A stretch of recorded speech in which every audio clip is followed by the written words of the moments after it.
Olá, hoje é terça-feira, 16 de abril. Está no ar a Conexão TV Unicinos. No Dia Mundial da Voz, vamos conversar com profissionais que trabalham diretamente com as cordas vocais. Você confere também dicas para evitar problemas com a voz. Tem um bate-papo sobre premiações conquistadas pelo curso de Engenharia Civil da Unicinos, do Prêmio Acadêmico de Transporte Rodoviário Univias.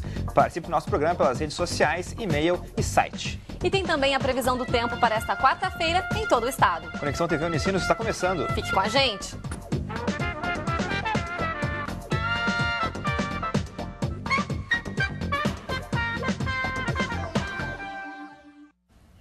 Hoje é comemorado o Dia Mundial da Voz. O objetivo da data é alertar a população sobre a importância e os cuidados necessários para prevenir problemas vocais. E essa atenção com a voz é essencial para muitas pessoas que dependem dela, principalmente para trabalhar. Uma pesquisa feita pela Universidade de Brasília indica que entre os profissionais de rádio e TV, por exemplo, 16,7% dos afastamentos são atribuídos a doenças nas cordas vocais relacionadas ao trabalho. É para conversarmos mais sobre esse assunto que recebemos aqui no estúdio a fonoaudióloga Márcia Malheiros, também com a gente Camila Keu, que é locutora da Rádio Unicinos, e o músico Miro Nunes. Sejam bem-vindos. Olá, tudo bem? Obrigada. Márcia, a gente gostaria de começar essa conversa sabendo, então, por que da criação dessa data, né? Como é que ela começou? Então, eu quero agradecer o convite. Boa tarde a todos que nos assistem. Essa comemoração começou a primeira campanha em 1999. Foi uma campanha desenvolvida por um otorrino de Porto Alegre, Dr. Nédio Stefano, que se preocupava com essa questão da voz e pelo alto índice de câncer de laringe que nós tínhamos no Rio Grande do Sul. Então, tão importante que foi essa data, a partir de 2002 ela se tornou uma campanha mundial da voz. E hoje ela está em quase todos os países trabalhando a questão da prevenção da prega vocal, do câncer de laringe, das doenças vocais. Bom, e a voz nos acompanha durante toda a nossa vida, no entanto, que ela vai mudando, né? Quando a gente é criança, adolescente, depois adulto, na velhice também, né? Gostaria que a senhora falasse um pouquinho sobre essa evolução também da nossa voz, essas alterações que acontecem. Elas vão acontecendo com o crescimento e depois, quando ela chega na idade adulta, tem as que vão acontecendo com o envelhecimento. Então, a gente tem uma grande mudança na voz, que a gente chama da muda vocal ali na adolescência, que tem que ter um pouquinho de cuidado. As crianças também, hoje nós temos um índice alto de crianças com problemas de voz, já em função dos abusos que cometem. Então, os profissionais da voz, hoje 70% da população economicamente ativa utiliza a voz como principal instrumento de trabalho. Então, isso repercute, né, que tenha um aumento das doenças da laringe, e os cuidados nem sempre são tomados e às vezes são bem simples, né? Daqui a pouquinho a gente vai falar um pouquinho mais sobre isso. Isso, né? até porque, por exemplo, a Camila trabalha muito com a voz, né, na rádio. Quanto tempo mais ou menos, Camila, tu usa a voz por dia?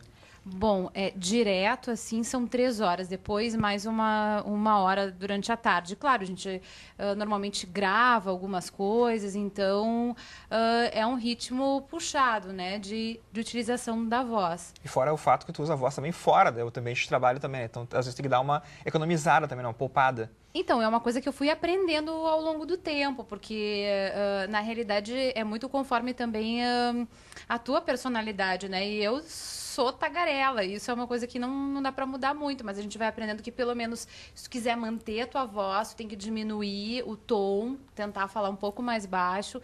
São algumas medidas que a gente consegue se defender, pelo menos, para garantir a voz no dia seguinte. Nós, inclusive, acompanhamos, estamos vendo as imagens aí da Camila um pouquinho na rádio, aí nesse momento de trabalho mesmo, com esse instrumento que é a voz. Bom, e para a gente voltar aqui falando agora de outro exemplo, que é o Miro, né? Também utiliza a voz como instrumento de trabalho, quer dizer, o Miro é músico.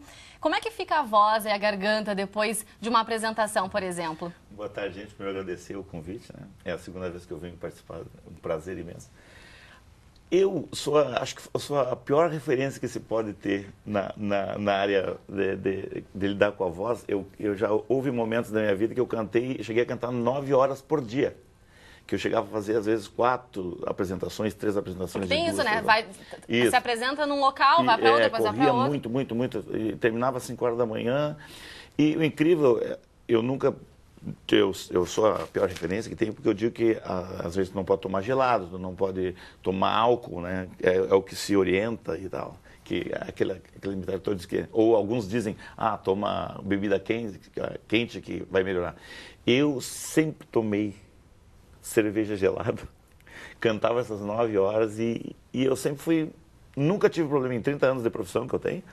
Eu nunca tive problema de cortar uma agenda, de não ir numa apresentação por causa que eu estive sem voz. Inclusive, eu tinha uma referência boa, que eu tenho a Lúcia Passo sempre me assistiu cantar, e uma vez eu fui perguntar para ela, né, a técnica vocal e tal, que eu também nunca tive técnica vocal.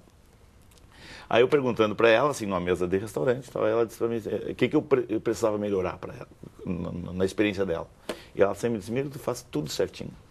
Tu conversa rouco e tal, mas quando tu canta, é que tu realmente trabalha bem o diafragma, porque a voz, né, a respiração é muito bem trabalhada e pelos anos de experiência também, então...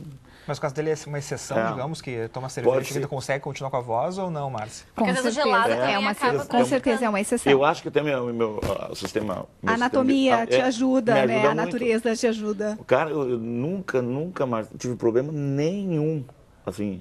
Às vezes, o que eu senti cansaço, aí lá pelas 4h30 da manhã, que é onde... Aí eu até brincava no microfone, ó, quem pegou, quem não pegou, agora vamos dançar colado, né?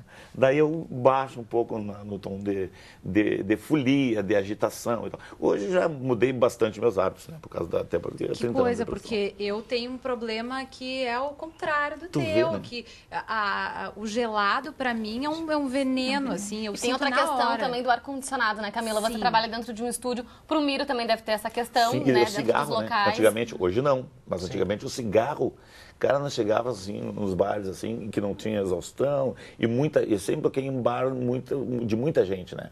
E então e aquela fumaça também artificial que tem nos locais também. A primeira, quando tu chegas naquele choque, mas depois o teu sistema eu acostumei tanto a cantar na noite que até isso eu fui bem presenteado por Deus, que eu, sabe, acomodei bastante, sim. Que isso também varia, acho que de pessoa para pessoa. No caso da Camila também, eu tenho um pouco mais de sensibilidade. Eu não sei do Rodrigo aqui, mas a gente também trabalha diretamente e diariamente com a voz, né? Márcia, a gente queria saber um pouquinho mais que lesões podem ser ocasionadas a partir de um ar-condicionado, por exemplo, ou de tomar um gelado, não no caso do Miro, que para ele é bom, mas, né, para as outras pessoas isso pode trazer algum tipo de lesão, algum tipo de prejuízo.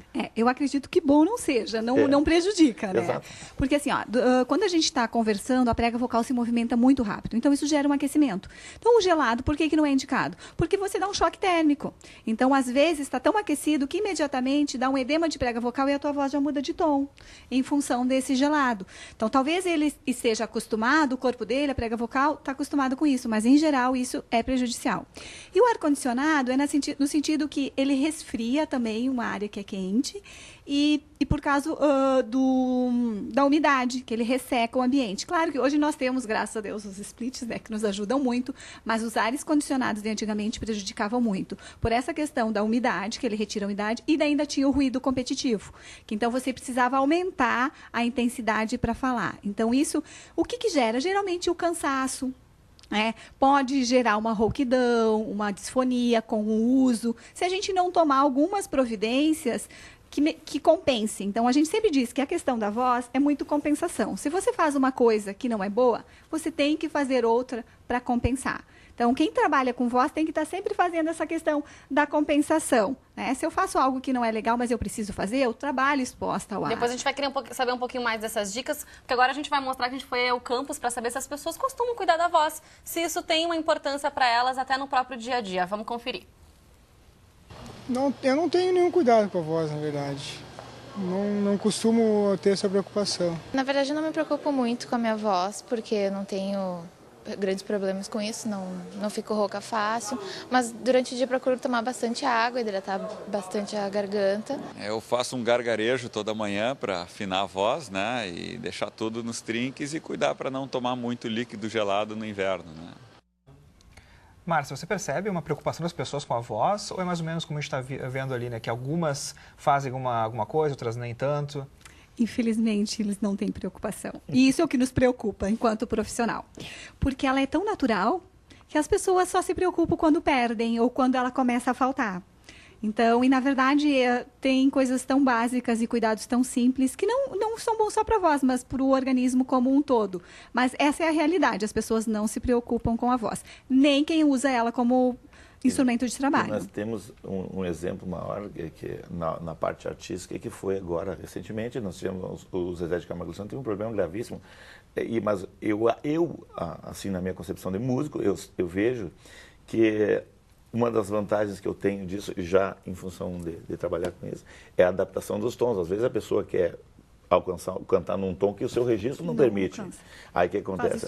Exato. E por muito tempo ele vem cantando assim, a gente nota na expressão de cantar e coisa, porque aquela veia saltada no pescoço, né? Isso eu sempre, às vezes o teu registro de tenor, aí tu consegue fazer isso, ou as compensações de vocalize, de conseguir colocar a voz perfeita, mas tu exige um pouco de força, não daqui uma garganta, né?